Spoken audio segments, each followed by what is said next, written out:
أشهد أن لا إله إلا الله وحده لا شريك له وأشهد أن محمدا عبده ورسوله। আজ যে বিষয় বর্ণনা করব আমাদের দীর্ঘ টাইম ধরে তাহারাত এবং সালাতের উপরে বর্ণনা হয়ে আসছিল। আজকের সেই সালাতের উপরে বর্ণনা হবে, অর্থাৎ সালাত কখন পড়া উচিত। তো সেই সময় নিয়ে 5 ওয়াক্ত যে নামাজ, 5 ওয়াক্ত নামাজ তার নির্ধারিত ওয়াক্তে পড়া উচিত, এই বিষয়ে আপনাদের সম্মুখে উপস্থাপন করব। ইসলামের ফকিগণ বলেন আত-তাওকীতু ওয়াজিবুন, অর্থাৎ নির্ধারিত সময়ে নামাজ পড়া ওয়াজিব বা আবশ্যকীয়। নামাজের সময় যখন হয়ে যাবে নির্দিষ্ট সময় থেকে নামাজ পড়া ওয়াজিব, অপরিহার্য। হ্যাঁ, জোহরের নামাজ ইচ্ছাকৃতভাবে আসরের সময় গিয়ে পড়া, আসরের নামাজ ইচ্ছাকৃতভাবে মাগরিবের সময় গিয়ে পড়া, মাগরিবের নামাজ ইচ্ছাকৃতভাবে এশার সময় গিয়ে পড়া, এগুলো হচ্ছে মুনাফিকদের কাজ, অমুসলিমদের কাজ। হ্যাঁ, সুতরাং নির্দিষ্ট সময়তে নামাজ পড়া হচ্ছে ওয়াজিব বা জরুরি বা আবশ্যকীয়। এ বিষয়ে হাদিস বর্ণিত হয়েছে। হযরতে আবু যার রাদিয়াল্লাহু তাআলা আনহু বর্ণনা করেন, হযরত রাসূলুল্লাহ সাল্লাল্লাহু তাআলা আলাইহি ওয়াসাল্লাম আমাকে সম্বোধন করে বললেন, ওই সময় তোমাদের অবস্থা কিরূপ হবে যখন তোমাদের উপর এমন কিছু মানুষ কর্তৃত্ব করবে, এমন কিছু মানুষ নেতৃত্ব দেবে যারা নামাজকে ছেড়ে দেবে। সেই নেতারা, যে নেতারা কর্তৃত্ব করছে বা নেতৃত্ব দিচ্ছে, তারা নিজেরাই নামাজ ছেড়ে দেবে, নামাজ পড়বে না, অথবা নামাজের সময় দেরি করে ওয়াক্তের শেষের দিকে এসে পড়বে ইচ্ছাকৃত ভাবে। তারা নামাজের বিষয়ে অত গুরুত্ব দেবে না, তারা তাদের কর্তৃত্ব, তাদের নেতৃত্বকে অনেক প্রাধান্য দেবে, আল্লাহ তাআলার ইবাদতকে তারা প্রাধান্য দেবে না। এ বিষয়ে রাসূলুল্লাহ সাল্লাল্লাহু আলাইহি সাল্লাম হযরতে আবু যার রাদিয়াল্লাহু তাআলা আনহুকে বুঝাতে চেয়েছেন। তো তাই তিনি বলছেন যে দেরি করে ওয়াক্তের শেষের দিকে এসে পড়বে। তখন আবু যার রাদিয়াল্লাহু তাআলা আনহু বললেন, ইয়া রাসূলুল্লাহ সাল্লাল্লাহু তাআলা আলাইহি ওয়াসাল্লাম, আপনি এ বিষয়ে আমাকে কি নির্দেশ দিচ্ছেন? অর্থাৎ যদি সেই যুগ বা সেই সময় আমি পাই বা সেরকম নেতার নেতৃত্বে যদি আমাদেরকে চলতে হয়, তাহলে সে সামত অবস্থায় আমি কি করব? সাহাবী আবু যার রাদিয়াল্লাহু তাআলা আনহু হুজুর সাল্লাল্লাহু তাআলা আলাইহি ওয়াসাল্লামকে জিজ্ঞাসা করলেন, ইয়া রাসূলুল্লাহ, ওই ব্যাপারে আপনি আমাদেরকে কি নির্দেশ দেন যে আমরা তখন কি করব? তখন হযরত রাসূলুল্লাহ সাল্লাল্লাহু তাআলা আলাইহি ওয়াসাল্লাম বললেন, সাল্লুস সালাসাতা লিওয়াক্তিহা, হে আবু যার, নির্ধারিত সময়ে নামাজ পড়ার অভ্যাস করবে। অর্থাৎ নির্দিষ্ট সময়তে ওয়াক্ত শুরু হবে, ওয়াক্তের শুরুতে নির্ধারিত সময়ে নামাজ পড়া অভ্যাস করো। ইচ্ছাকৃতভাবে দেরি করা, এই অভ্যাসটা করো না। এবং এরপর যদি দেখো দেরিতে নামাজ আদায়কারীদের জামাতে জামাত হচ্ছে, তখন যদি তুমি তাদের সাথে জামাতে অংশগ্রহণ করো তাহলে সেটা তোমার জন্য নফল হবে। হাদিসটি এসেছে মুসলিম শরীফ 648 নম্বর হাদিস, কিতাবুল মাসাজিদ ওয়া মাওয়াজিউস সালাতা, বাবু কারাহিয়াতে তাখিরুস সালাতে মিন ওয়াক্তি হাল মুখতার।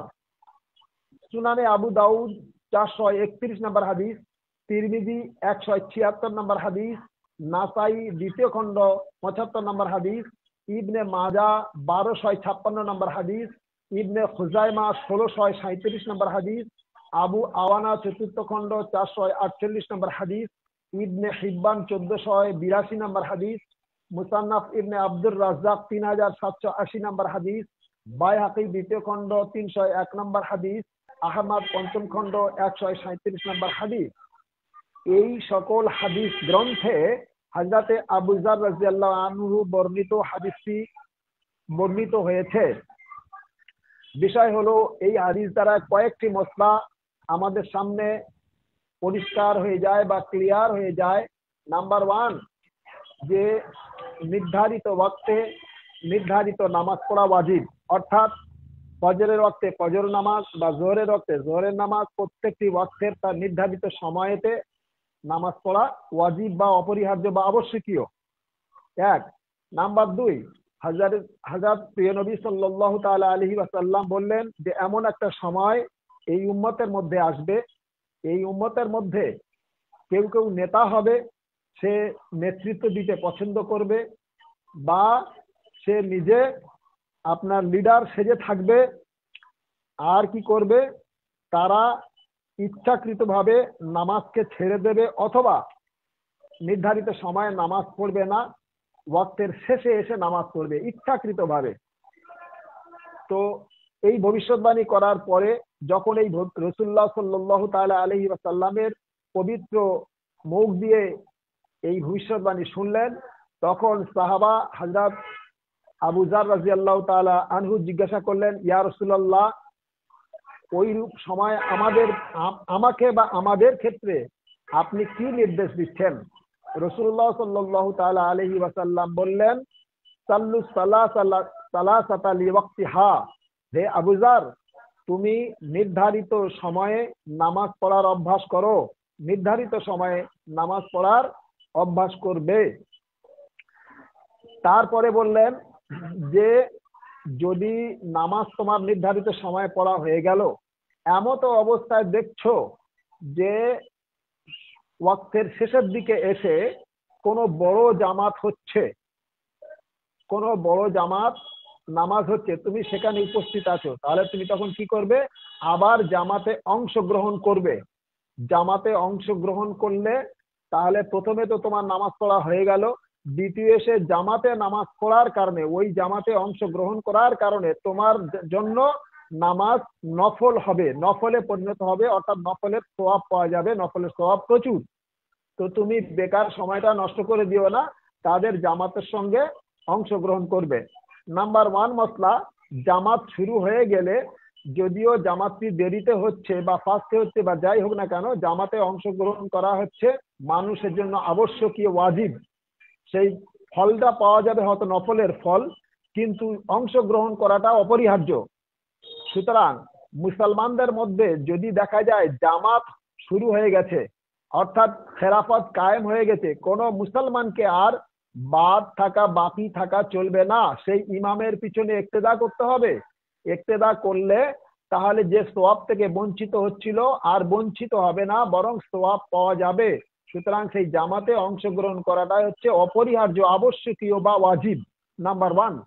নাম্বার টু, এই যে নামাজের বিষয়ে, নামাজের জামাতে যখন নিজে নামাজ প্রথম ওয়াক্তে পড়ে নিল, দ্বিতীয়বারে গিয়ে দেখছে যে অন্য জামাত চলছে, যদিও সে তার লেটে বা ওয়াক্তের শেষে, কিন্তু জামাত হচ্ছে, সেই জামাতে অংশগ্রহণ যদি করে, জামাতের সঙ্গে যদি ফের পুনরায় সেই নামাজ পড়ে, তাহলে ওই নামাজটি নফল হবে। অর্থাৎ প্রথম নামাজ যে পড়েছিল তার ফরজ আদা হয়ে যাবে, দ্বিতীয়বারে যেটা পড়ছে সেটা নফলে পরিণত হবে। এইটা ফরজ হবে না, আর পূর্বের নামাজটা নফল হবে না। অনেকেই এই উল্টো মশলা দিয়ে থাকেন, অনেকেই। অনেক মুসলমানদের মধ্যে এমন মৌলবী রয়েছে যারা এই হাদিস সম্পর্কে যাদের তাহকিক নেই, হাদিস সম্পর্কে যাদের জানা নেই, হযরত নবী করিম সাল্লাল্লাহু আলাইহি ওয়াসাল্লামের সেই হাদিস সম্পর্কে যাদের কোনো ধারণা নেই, তারা উল্টো মশলা বলে থাকে যে প্রথম যে তুমি যে নামাজটি পড়েছো সেই নামাজটি নফল হবে, দ্বিতীয়বারে যখন তুমি নামাজটি জামাতের সঙ্গে পড়ছো তোমার সেই নামাজটি ফরজ আদায় হয়ে যাবে। এই মশলাটা সম্পূর্ণ ভুল। কারণ রাসূলুল্লাহ সাল্লাল্লাহু তাআলা আলাইহি ওয়াসাল্লাম বলেন যে হে আবু যার, তুমি যে প্রথম ওয়াক্তে নামাজ পড়েছো সেই তোমার ফরজ নামাজ আদায় হয়ে গিয়েছে, তারপরে সেই শেষ ওয়াক্তে গিয়ে যখন দেখছো যে অন্যান্য যারা জামাত করছে, বড় জামাত হচ্ছে, তাহলে তুমি তাদের জামাতে গিয়ে অংশগ্রহণ করো, তুমি একা ছাড় থেকো না, জামাতে অংশগ্রহণ করবে, তাহলে ওই নামাজটি তোমার জন্য নফলে পরিণত হবে, নফল নামাজের সওয়াব তুমি পেয়ে যাবে। অনেকগুলি হাদিসে এসছে এবং এগুলি সমস্ত হাদিসটি সহি। কারণ সহি মুসলিম শরীফ, ইমাম শায়খাইনের একজন ইমাম মুসলিম রাহমাতুল্লাহ আলাইহি, তিনি মুসলিম শরীফের হাদিসটি বর্ণনা করেছেন। সুতরাং মশলাটি আমাদের প্রত্যেকের খেয়াল রাখা উচিত। আহলে সুন্নি ওয়াল জামাতের মধ্যে ইজমা হয়েছে যে সিয়াসিত্তা অর্থাৎ 6খানি নির্ভুল গ্রন্থ বা অধিকাংশ সহি হাদিস যার মধ্যে পাওয়া যায় তা হলো নাম্বার 1 বুখারী শরীফ, নাম্বার 2 মুসলিম শরীফ, নাম্বার 3 তিরমিজি শরীফ, নাম্বার 4 সুনানে আবু দাউদ শরীফ, হ্যাঁ, নাম্বার 5 নাসাই শরীফ, নাম্বার 6 ইবনে মাজা অথবা সহি ইবনে খুজাইমা বা সহি ইবনে হিব্বান।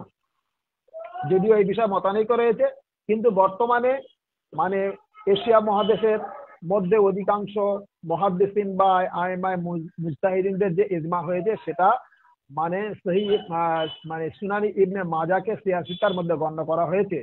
ইতিপূর্বে কিন্তু সহি ইবনে হিব্বান ছিল সিয়াসিতার মধ্যে এবং পশ্চিমা দেশ সেটাই মানে। তো যাই হোক, ও বিষয়ে মতানৈক্য করা কোনো প্রয়োজন নেই। বিষয় হলো 6খানি সিয়াসিতা গ্রন্থের মধ্যে মুসলিম শরীফে হাদিসটি বর্ণনা করা হয়েছে এবং আবু দাউদ শরীফে হাদিসটি বর্ণনা করা হয়েছে, তিরমিজি শরীফে হাদিসটি বর্ণনা করা হয়েছে, নাসাই শরীফে হাদিসটি বর্ণনা করা হয়েছে, ইবনে হিব্বান শরীফে হাদিসটি বর্ণনা করা হয়েছে।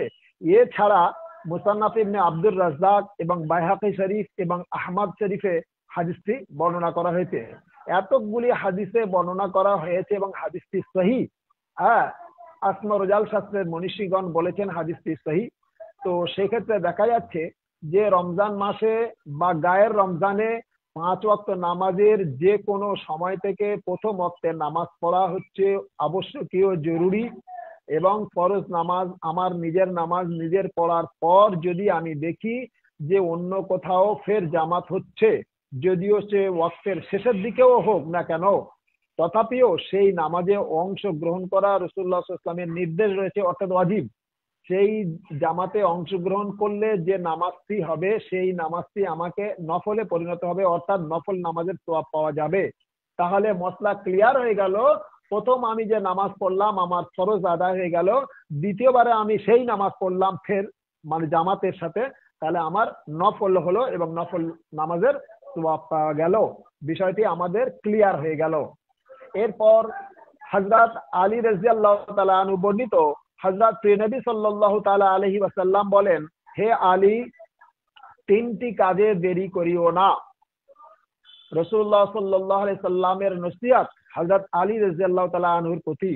তিনি হযরত আলী কারিমুল্লাহ ওয়াজহু আহলে বায়াতদের, যিনি মানে আপনার ইলম তাসাউফের হেড অফ দা ডিপার্টমেন্ট বা ইলম তাসাউফ জগতের হযরত মুহাম্মদুর রাসূলুল্লাহ সাল্লাল্লাহু তাআলা আলাইহি ওয়াসাল্লামের পরে আধ্যাত্মিক এলেম জগতের বিশ্ববিখ্যাত এবং খাতামাল আউলিয়া হযরত আলী কারামাল্লাহ ওয়াজহু, তার ঊর্ধ্বে আর কোনো আউলিয়া নেই। তিনি হযরত মুহাম্মদ সাল্লাল্লাহু আলাইহি সাল্লামের পরে সর্বশ্রেষ্ঠ জ্ঞানী, তার ঊর্ধ্বে আর কোনো জ্ঞানী পাওয়া যায় না, তার ঊর্ধ্বে কোনো আলেম পাওয়া যায় না। তো সেই মানে বিশ্ববিখ্যাত এলেম তাসাউফের ইমাম হযরতে আলী কারামাল্লাহ ওয়াজহু রাদিয়াল্লাহু তাআলা আনহু বা আলাইহিমুস সালাম কে হযরত প্রিয় নবী সাল্লাল্লাহু তাআলা আলাইহি ওয়াসাল্লাম কি মানে নিজে 3টি বিষয়ে নসিহত করলেন, উপদেশ দিলেন। তার মধ্যে একটি as-salatu iza utita, অর্থাৎ যখন নামাজের সময় হয়ে যাবে তৎক্ষণাৎ নামাজ পড়ে নেবে। তাহলে যে 3টি নসিহত করেছিলেন তার মধ্যে একটি নসিহত হলো এই যে as-salatu iza utita, যখন নামাজের সময় হয়ে যাবে তৎক্ষণাৎ তুমি নামাজ পড়ে নেবে, কারোর জন্য দেরি করো না বা অপেক্ষা করো না বা ইচ্ছাকৃত দেরি করো না। ইচ্ছাকৃত দেরি করা ভুল। হাদিস এসেছে আব-বেরায়া লি ইবনে হাজার প্রথম খণ্ড 105 নম্বর হাদিস, তিরমিজি শরীফ 171 নম্বর হাদিস, কিতাবুস সালাত বাবু মা জাআ ফিল ওয়াক্তিল আউয়ালে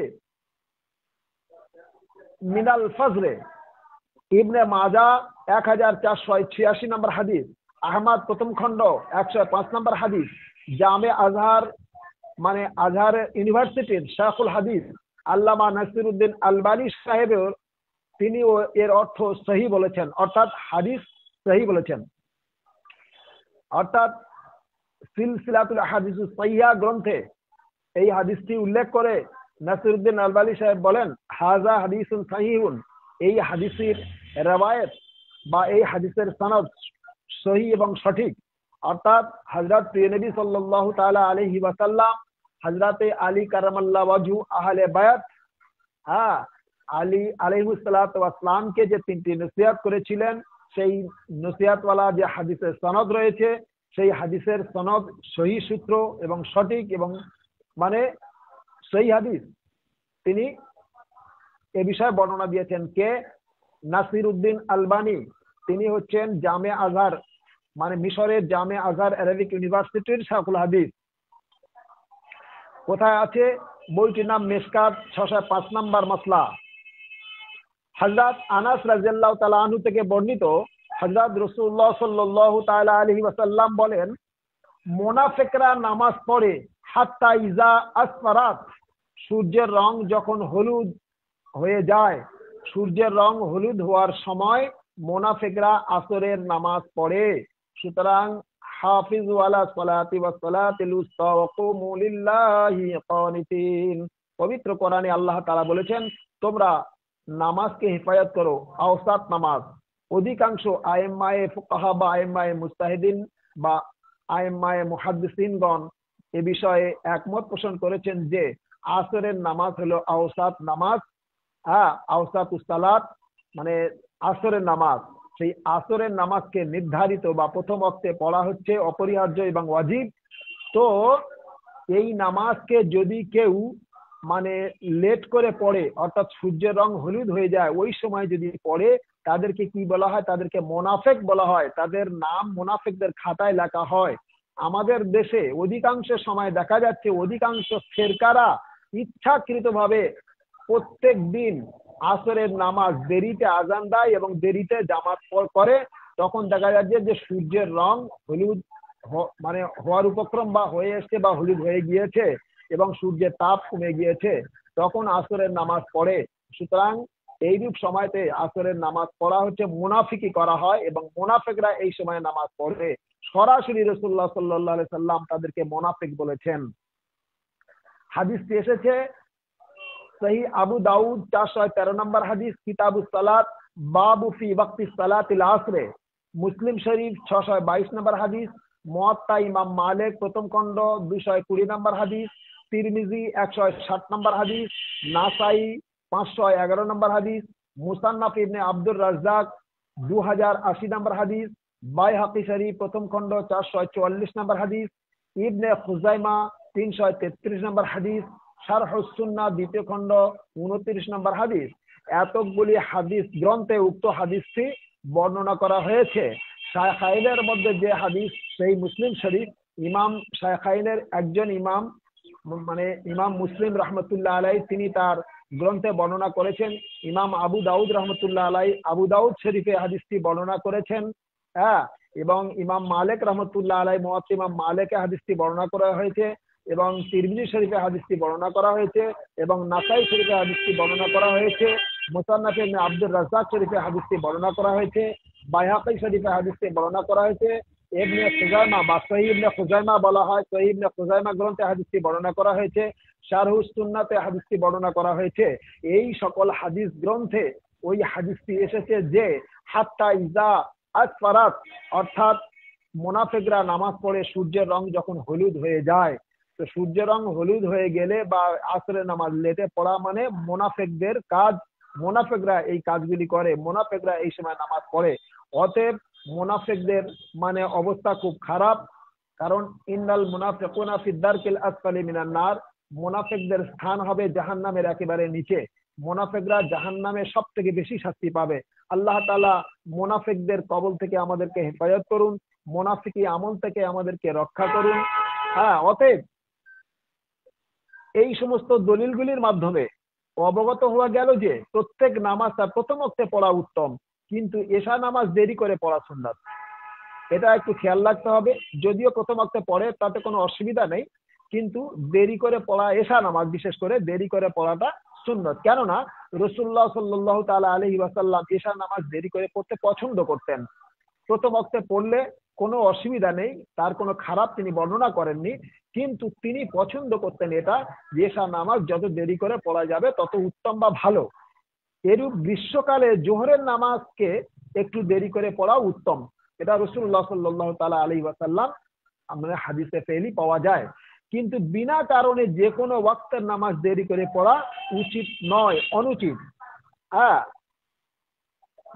মাসলাটি এসেছে আস-সাইলুল জারা প্রথম খণ্ড 189 নম্বর ব্যাখ্যা, শারহে মুসলিম লিন নওয়াবী তৃতীয় খণ্ড 115 নম্বর ব্যাখ্যা, নাইলুল আওতার প্রথম খণ্ড 483 নম্বর ব্যাখ্যা, আর আর রাউসাতুন নাদিয়া প্রথম খণ্ড 208 নম্বর ব্যাখ্যা। এই সকল হাদিসের সারা গ্রন্থে, হাদিসের ব্যাখ্যা গ্রন্থগুলিতে এই বিষয়টি বিস্তারিত বর্ণনা করা হয়েছে। আমি সংক্ষিপ্তভাবে তার হাওয়ালা পেশ করে, দলিল পেশ করে, রেফারেন্স দিয়ে আপনাদের সম্মুখে উপস্থাপন করলাম। বিস্তারিত জানতে হলে যে গ্রন্থগুলির নাম আমি আপনাদের সম্মুখে রেখেছি দলিল স্বরূপ, সেই গ্রন্থগুলি আরো অধ্যয়ন করুন এবং বিস্তারিতভাবে জেনে নিন। হ্যাঁ, কারণ আমরা বিনা দলিলে কোনো কথা বলি না। আমাদের বিষয় হলো এই, কোনো ফতোয়ার উপরে আমরা চলি না, কোনো মসলা মৌলবীদের মসলার উপরে চলি না। পবিত্র কোরআন এবং পবিত্র সুন্নাত নববীর থেকে যা নির্দেশ পাওয়া যায় সেই মতে আমরা চলি এবং প্রত্যেকের কাছে নসিহত করি। যা মানার তৌফিক দেবেন আল্লাহ তাআলা তিনি মানবেন, তিনি ইচ্ছাকৃত মানবেন না, সেটা তার ব্যক্তিগত ব্যাপার। আল্লাহ তাআলা আমাদের প্রত্যেকের তৌফিক দান করুন, আমরা যেন পবিত্র কোরআন ও সুন্নাত নববীর উপরে সঠিকভাবে আমল করতে পারি। আমিন। ওয়া আখিরি দাওয়ানা আনিল হামদুলিল্লাহি রাব্বিল আলামিন।